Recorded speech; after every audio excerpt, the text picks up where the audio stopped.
ఓం నమ శివాయ. వాగర్తా వివ సంపర్తాం వాగర్తా ప్రతిపతయే జగతో పితరో వందే పార్వతీ పరమేశ్వర. ఇది నల్గొండ జిల్లా పక్కనే ఉన్నట్టు శ్రీ పానగల్లు.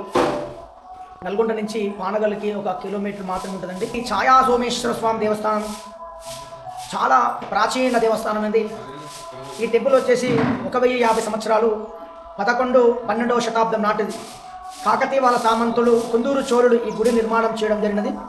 మనకు ఎటువంటి కూడా సిమెంట్ లేకుండా చక్కగా ఒక బ్లాక్ బసాల్ట్ తోటి స్టోన్ నిర్మాణం చేసి చక్కగా అదేవిధంగా వైట్ స్టోన్ ద్వారా గుడి నిర్మాణం చేయడం జరిగినది.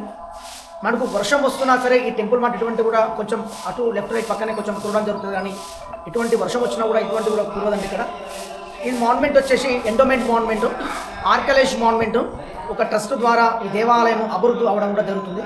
ఒకప్పుడు 50 సంవత్సరాల వరకు ఇదంతా వెనకబడిన దేవాలయము. ఒకప్పుడు గబ్బలాలు కానీ శిథిలావస్థలో ఉండేది.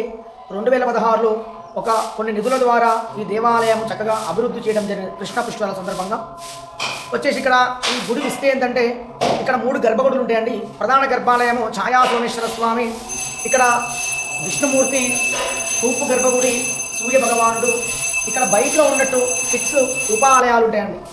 ఆ ఉపాలయాలన్నీ కూడా ఔరంగజేబ్ కాలంలో హిందూ దేవాలయాల పైన అన్నీ కూడా ధ్వంసం అవ్వడం కూడా జరిగినది.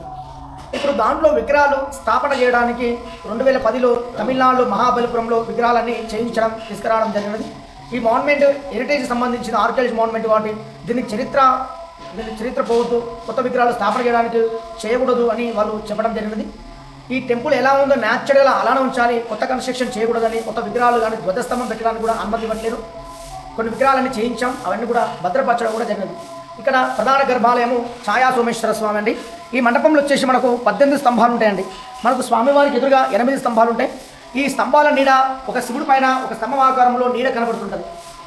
మనకు మార్నింగ్ సూర్యోదయం అస్తమించే వరకు ఈ శివుడి పైన పడుతుంటుంది.